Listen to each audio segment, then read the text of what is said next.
রাহমাতুল লিল আলামিন তখন শুরু করবেন, প্রভু গো বিচারটা আরম্ভ করেন। আল্লাহ বিচার আরম্ভ না করলে ভালো মন্দ কিছুই বোঝা যায় না। নবীজির সুপারিশের কারণে তখন দেখা যাবে মাত্র 6 ঘন্টার ভিতরে আল্লাহ সকলের হিসাব কিতাবের খাতা সমঝাইয়া দিবে। কয় ঘন্টা? হাদিসের মধ্যে 6 ঘন্টাই যে না, হাদিসের মধ্যে আসছে নিসফুন নাহার। এটা আমি হিসাব করিয়া 6 ঘন্টা আমরা রেডি করে দিলাম আর কি, কথা বোঝেন না? নিসফুন নাহার অর্ধেক দিন। অর্ধেক দিন বলতে নাহার বলা হয় সূর্য উঠার পর থেকে ডুবা পর্যন্ত, ডুবার পরটার নাম লাইল। তো এই লাইল আর নাহার মিললে হইলো 24 ঘন্টা। তো দিনে রাইতে ছোট বড় আছে না, তো সব গড়ে হিসাব করলে ক ঘন্টা করে? 12 ঘন্টা। একদিন 12 ঘন্টা, ওই লাইন 12 ঘন্টা, সব মিললে 24 ঘন্টা। তাহলে নিসফুন নাহার যদি হয় তাহলে 12 অর্ধেক করলে কত হয়? 6 ঘন্টার ভিতরে হিসাব শেষ। এবার বলেন, এই যে পরিত্রাণ হইল হাসরের ময়দানের কষ্ট থেকে, আবু জাহিল হইল, আবু লাহাব হইল, এটা কি স্থায়ী উপকার না অস্থায়ী? আর তো ধরে কম এই অস্থায়ী লাভবান কিয়ামতের কঠিন ময়দানে আবু জাহিল হইছে নি? আর তো ধরে কম নবী সুপারিশে বিছানান বইছে না, এই ফায়দাটা তো হইছে, পরেরটা হইছে না, ধরে কোন ঠিক না? এই জন্যে বৃষ্টি হইলে আসমান থেকে পাথরের যেমন অস্থায়ী উপকার হয়, স্থায়ী উপকার হয় না। এই কাফেররা হইল পাথরের মতো। আসমান থেকে যখন বৃষ্টি পড়ে, সিমেন্ট যদি থাকে বাইরে, বৃষ্টি পড়লে শক্ত থাকে না নরম হয়? প্রথমত নরম হয়, এটা বুঝেন না কেন? সিমেন্টের মধ্যে পানি দিলে গইলা যায়, হাওড়া করে গইলা যায়, কিন্তু পরে শক্ত হয়, পরে হাত তর হয়। তাহলে আগে ভালো আছিল, পরে খারাপ হয়েছে, হাত তর হয়ে গেছে, যখন ঠিক কিনা? কেন? কারণ রইল সিমেন্টে পানি গিলে কিন্তু রাখে না, ছাইরা দেয়, ভিতরে রাখে না, ছাইরা দেয়। এই কারণে আগে ছিল হাওড়া, হরে হয়েছে মাত্র শক্ত হয়ে গেছে। এর দৃষ্টান্ত হইল মুনাফিকরা।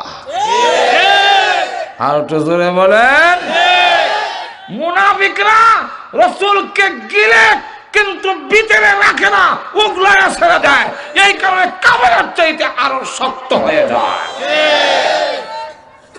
আর জমিনের যে মাটি পানি গিলে এবং ছাড়ে না, রাখা যায়। এই কারণে স্থায়ী উপকার ক্ষেতের মাটির হয়। এর দৃষ্টান্তটা হইল মুমিনের। لقد من الله على المؤمنين।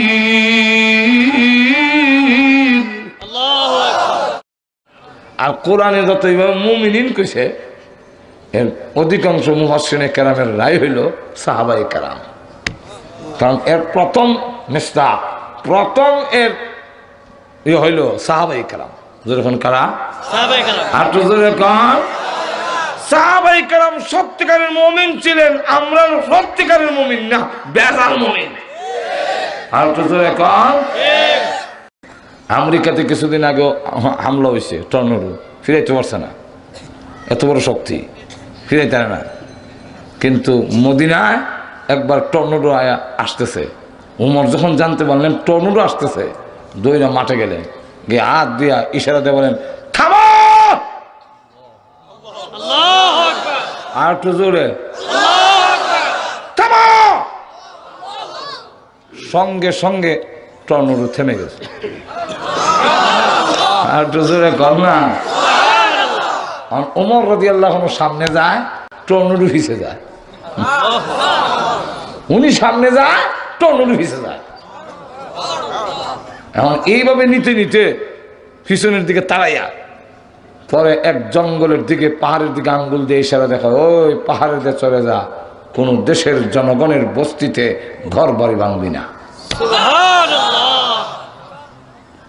বস্তি আর আমলা না করিয়া পাহাড়ের ভিতর দিয়ে চলে গেছে। কি পরিমাণ দামি হয়েছে বুঝছেন তখন বিষয়টা? কেন? রসুলকে তারা গ্রহণ করছেন করার মতো। একটু জোরে কম। রাষ্ট্রপ্রধান কিন্তু জবের রুটি জৈতুনের তেল দিয়া খায় রাষ্ট্রপ্রধান আমিরুল মুমিনিন। আচ্ছা, আপনাকে যদি জবের রুটি দেই সোয়াবিন তেল দিয়া, কটা খাইবেন? খাইতে পারবেন সোয়াবিন তেল দিয়া?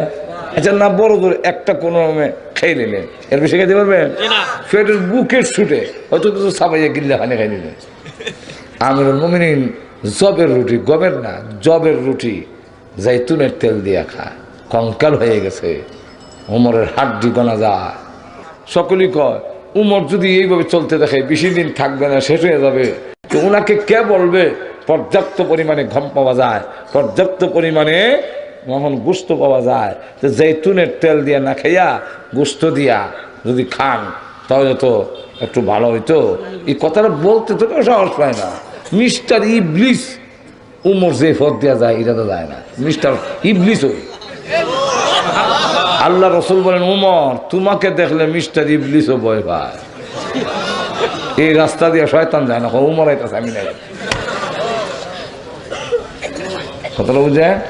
এই কারণে তাবিজের কিতাবে একটা তদবির দিছে, যারা ভয়াবহ স্বপন দেখে আর বেশি বেশি মানে খায় স্বপন দেখে চিনতে পারে, হ্যাঁ আগ দিয়া লেখতো উমর, বানান আইন মিম রা, এরপরে লেখতো উমর তো বহুত আছে, সব উমর না, রাদিয়াল্লাহু রা আর দোয়াত দিত, দিলে বুঝাইতো এটা ওই উমর রাদিয়াল্লাহু বুকে যদি লেখাত হ্যাঁ আর খারাপ স্বপন দেখতো না, মিস্টার ইবলিস এর কাছে।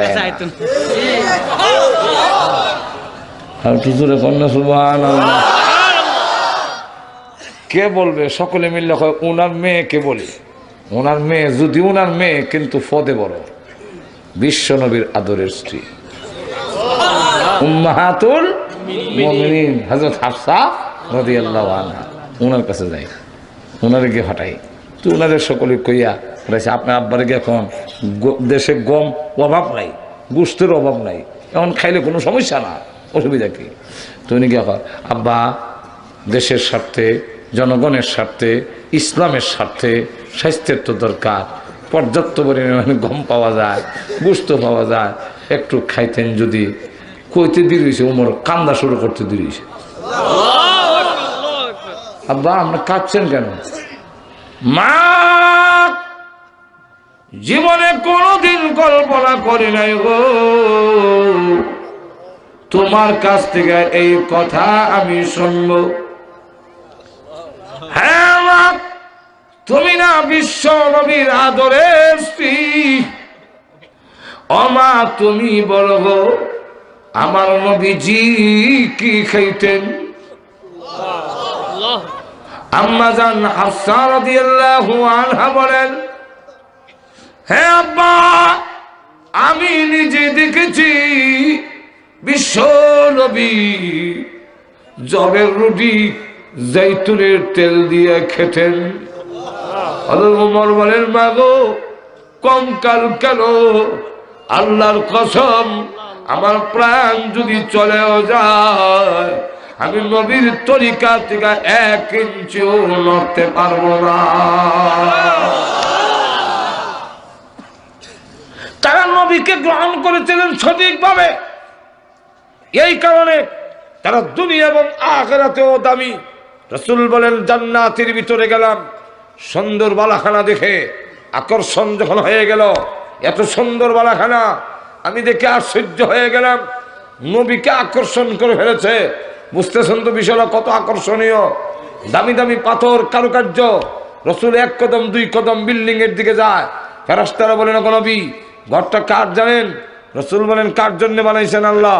কয়েক আরবির জন্যে। রাসূল বলেন আনা আরবি।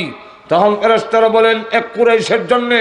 রাসূল বলেন আনা কুরাইশি, আমিও তো কুরাইশি। ফেরেশতারা বলেন এক যুবকের জন্যে। রাসূল বলেন আমিও তো যুবক, আমি তো বুড়ো হয়েছি না। তাহলে বলো না নামটা বলো না কার জন্য? খালি কুরাইশি, আরবি, যুবক, শাবাব এইগুলা বলো, বলো তার নাম কি? নাম জানো না? তোমাদের নাম বলে নাই আল্লাহ? বলে হ্যাঁ আল্লাহ এলান করে দিয়েছেন জান্নাতের ভিতরে, ও জান্নাতের খাদেম খদ্দামরা, তোমরা ভালো করে স্মরণ রাখো, এই সুন্দর বালাখানা আমি তৈরি করে রেখেছি ওমর ইবনুল খাত্তাবের জন্য। অ্যালবামটি নিবেদন করছেন ইসলামী প্রযোজনা আমরা প্রতিষ্ঠান লাঞ্ছিত অপমানিত রসুলকে সাইরা আর তো জোরে কন্যা মমিন রসুলকে গ্রহণ করে দুনিয়া এবং আখিরাতে লাভবান। এই কথাটা আল্লাহ বুঝাবার জন্য বলছেন, লাকাদ মান্নাল্লাহু আলাল মুমিনিন,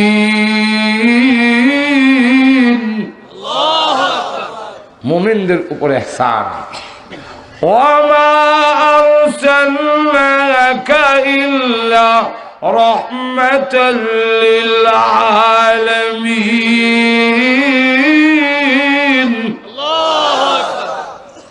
রসুল সকলের জন্য রহমত, আবু জাহলের জন্য রহমত, কিন্তু একটা শব্দ মাজুব আছে, লুকাইল আছে। এটা কি বলে? রসুলের প্রতি ঈমান থাকতে হবে। এই কথাটা হলো আমার আয়াতে, লাকাদ মান্নাল্লাহু আলাল মুমিনিন। কথা বুঝছেন? যাক, এখন সেই নবীকে 4টা দায়িত্ব দিয়ে পাঠাইছেন। ধরে কোন কয়টা? 4টা।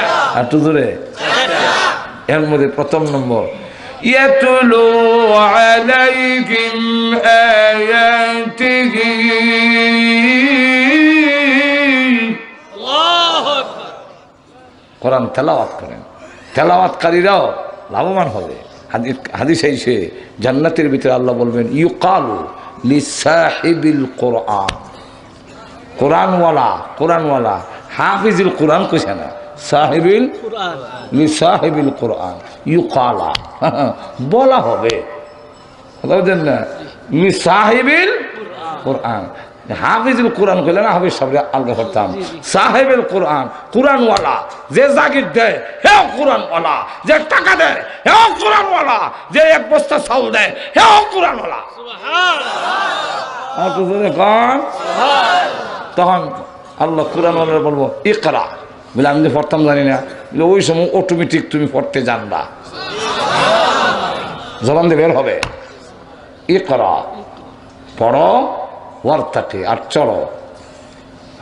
তবে এখন দুনিয়ার বুনবুন্যা পড়া না, আমরা পড়া হইল হাফেজ সাহেবরাও পড়ে, আর আমরা যে মসজিদে তারাবি হাফেজ সাহেবরা খুব বুনবুন পড়তারে যায়,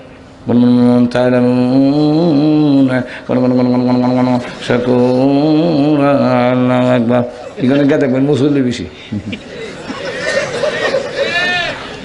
ঠিক কিনা?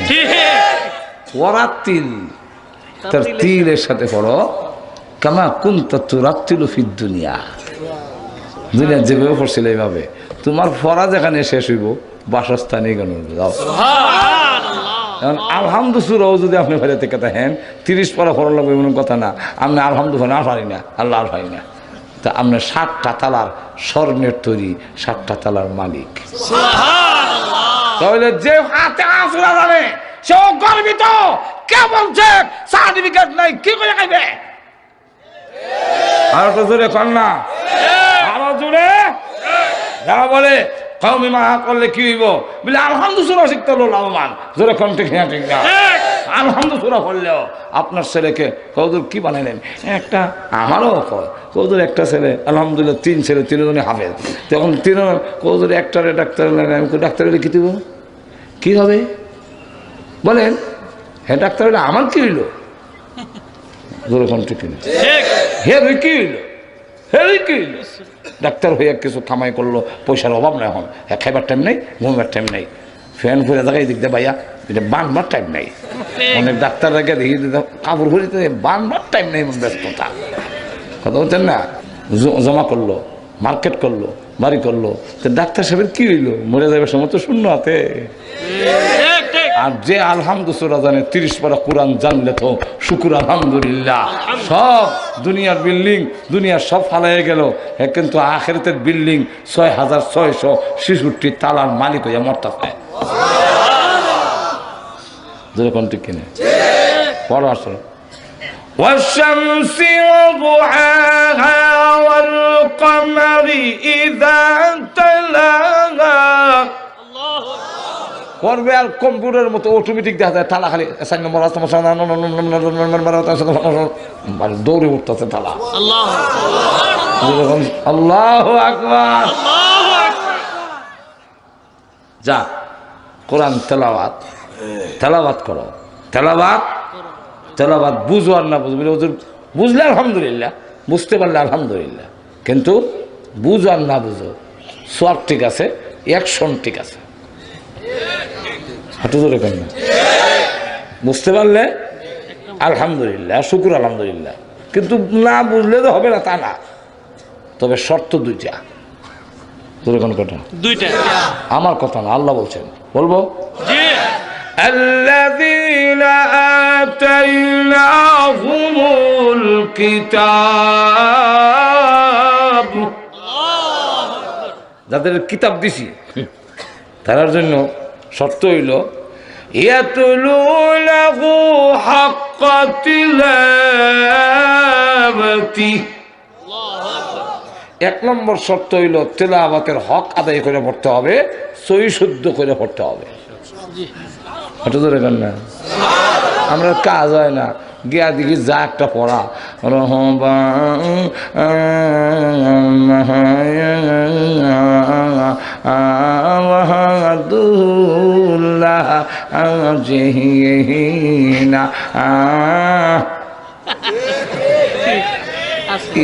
পড়া পড়লে কাজ হইব? হ্যাঁ, কষ্ট করে পড়েন, কোথায় করেন, সব আবেশ সাহেবের ডাবল। আপনি বলতেছেন ইন্নাল্লাযীনা কাফারু কাফারু কাফারু কাফারু সাওয়াউন সাওয়াউন, আবার বানা পড়ে আলাইহিম।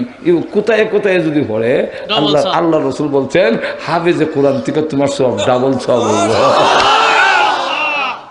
কিন্তু শুদ্ধ হয়ে পড়তে হবে। হজর এখন ঠিক কিনা? আচ্ছা যা, 1 নম্বর, বিস্তারিত কোনের টাইম নাই। 2 নম্বর শর্ত হইল, হ্যাঁ 2 নম্বর শর্ত হইল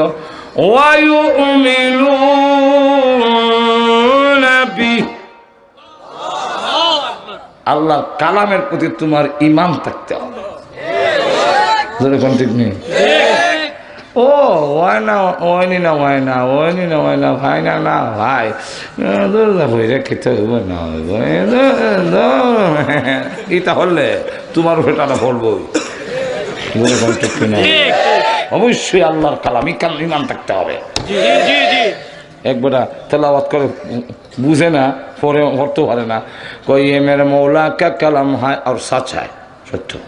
এ মেরে মৌলা কা কালাম হায় আর সচ হায়, ফিসটা উল্টায়, এই সত্য যা আছে সব সত্য, আর কান্দে।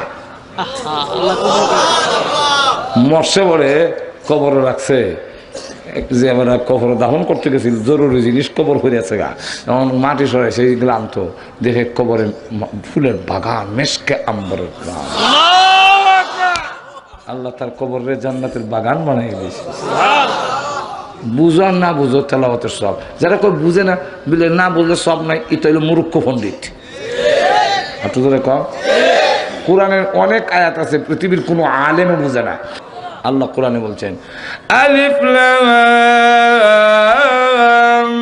মিম, এর অর্থ আল্লাহ ছাড়া, কিন্তু রসুল বলছেন আলিফ লাম মিম পড়লে কমের পক্ষে 30টা সব পেবে। আর এটা স্বাভাবিক, এটা স্বাভাবিক, না বুঝলো সব। এগুলো ওই সাইডে বসে মশা কামড়ায়, ওই দূর থেকে একটা গাছ উঠে আনছে মশা ধরে বের লেগে, এখন এটা যে আমরা কেন খাত যায়, কেউ তুমি চুলকাও করে কথা বুঝলাম না, মশা তারা বেলে গাছ টানছিলাম, ওই যে জাহান লাগে না কাজ জায়গায়, তুই যদি সুতরা গাছ লইস, সুতরা গাছ বুঝো আর না বুঝো, এর মধ্যে ক্ষমতা দেওয়া, লাগাই লেখা যাইব জোরে কন্টেক্ট না। সুতরা গাছ আল্লাহর সৃষ্টি, এটা যদি লাগাই লেখা যায়, আর কালাম তো আল্লাহর সৃষ্টি নয়, আল্লাহর সিফত, আল্লাহর অংশ, সুতরাং তুমি লাগাই দেহ কাজ যাইব জোরে কন্টেক্ট না, জোরে কন্টেক্ট না। আজকে কোরআন তেলাওয়াত বন্ধ করার ষড়যন্ত্র গভীরভাবে চলছে। সেই কোরআন আমরা ধরে রাখার জন্য প্রস্তুত আছি না? সারা বিশ্বে আজকে কোরআন আওয়াজ উঠেছে, আজকে আমেরিকাতে যে অবস্থা হচ্ছে, আমেরিকাতে আমরা দেশও আকাশে লক্ষ তারার জুনাক জ্বলেছে, এটা উনবার লেগে 30,000 টাকা দা আনে। কবি নজরুল ইসলামের গান উনবার লেগে 20,000 টাকা দা আনে। ধরে এখন ঠিক কিনা? তরুলতা কেন কষ্ট মনের কথা, আরে জঙ্গলেতে তাই কা বুঝি দেখছ নবী রে, এটা উনবার লেগে পয়সা দেখে লজ্জা হওয়ার কথা। ধরে এখন ঠিক কিনা? আর আমেরিকা মিশর থেকে একজন কারি সাহেবরে $8,000 খরচ করে নিয়েছে কোরআন শরীফ শোনার জন্য। কোরআন শোনার জন্য আজকে সারা বিশ্বে আমরা যখন কোরআন তেলাওয়াত করি আমেরিকায় সিলেটের শুরু হয়ে যায়, লন্ডন, তখন দেখা যায় আরে বাপরে বাপ কোরআনের যে একটা জাগরণ সৃষ্টি হয়েছে। সুতরাং আমরা বুঝাই দিতে হবে যত নাস্তিক আর ইসলাম বিদ্বেষীরা কোরআনকে যারা স্তব্ধ করে দিতে চায়, আমরা প্রমাণ করে দিতে হবে প্রয়োজনে শৈলের তাজা রক্ত দিয়ে হলো কোরআনকে ধরে রাখার জন্য কারাগারে হাত তুলে রাখা।